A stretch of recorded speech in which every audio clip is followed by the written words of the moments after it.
अस्सलाम वालेकुम हक मौजूद GSN जी लतीफ़ियात पारां हफ़्तेवार सिलसिलो लोचीन से लहन साण करे तव्हांजो पंहिंजो लतीफ़ी साथी मेहराब लतीफ़ी हाज़ुर आहे। लोचीन से लहन में सब खां पहिरियां ईंदासीं ईंदड़ हफ़्ते जे लफ़्ज़ ते। ईंदड़ हफ़्ते लाइ असांजो लफ़्ज़ आहे उलेर।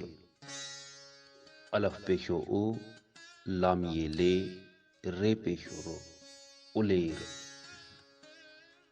दोस्तों, लोचीन से लहन में जवाब ॾियण लाइ तव्हां शाह जे रिसाले मां उलेर लफ़्ज़ सां मंसूब को बैत या वाई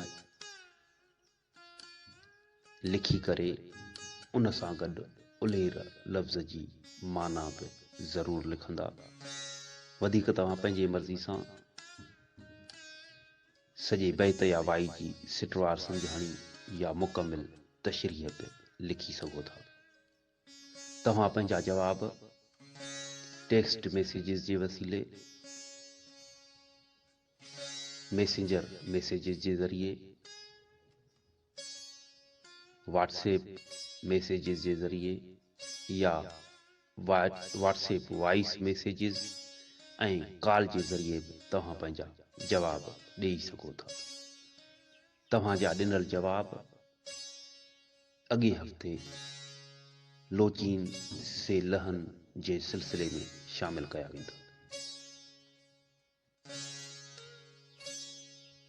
लोचीन से लहन में हाणे ईंदासीं गुज़िरियल हफ़्ते जे लफ़्ज़ ते। गुज़िरियल हफ़्ते लोचीन से लहन लाइ असांजो लफ़्ज़ हो हुज़्न। हे ते पेश, ज़े ते जज़म, नून ते पेश, हुज़्न। दोस्तों, हुज़्न लफ़्ज़ जे माना ते अगरि ईंदासीं त हुज़्न लफ़्ज़ जी माना आहे ॾुख, तकलीफ़, ग़म, दर्द, पीड़ाऊं। हुज़्न लफ़्ज़ सां शाह जे रिसाले में कुझु बैत ऐं वायूं आहिनि। उन्हनि बैतनि ऐं वायुनि जो वारे वारे सां विर्द कंदासीं। सभ खां पहिरियां ईंदासीं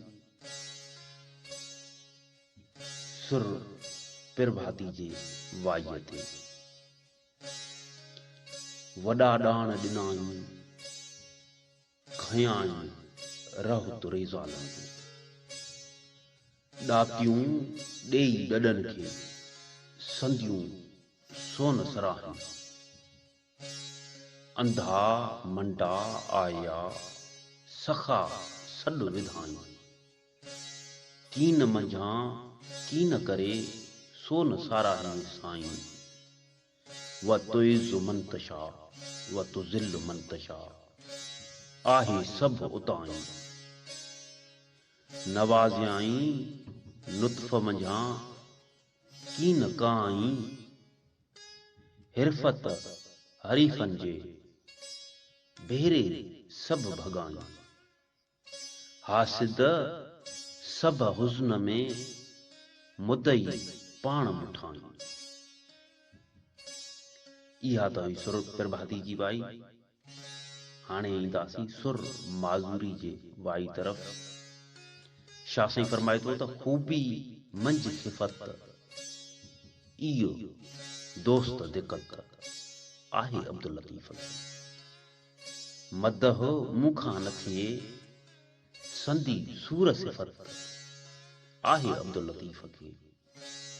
हिजे करियां हेजसी मुतालियो मोहब्बत, आहे अब्दुल लतीफ़ खे।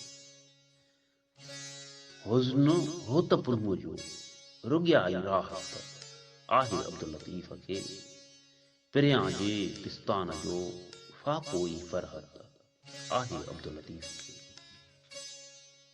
वरी सुर खाहोड़ी में फरमाए थो त ख़ौफ़ां खाहोड़िन ॻोढ़ो सुकी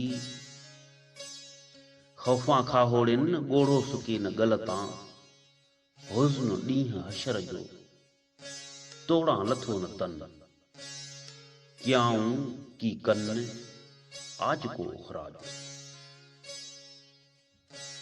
अचो त शाह साईं जे बैतनि आयतुनि ऐं नसीहतुनि खे पढ़ूं परखूं परवरियूं ऐं उन ते अमल कंदे पंहिंजे माशरे खे संवारियूं। शाह साईं जे बैतनि आयतुनि ऐं नसीहतुनि मां हिदायतूं ऐं सुठा मोती खणी उन्हनि ते अमल कयूं ऐं पंहिंजा अमाल सिधा कयूं, पंहिंजे मुआशरे खे सुठो बणाइण जी कोशिशि करियूं। जिए सिंध, जिए लतीफ़, जिए लतीफ़ साईं जी ॿोली।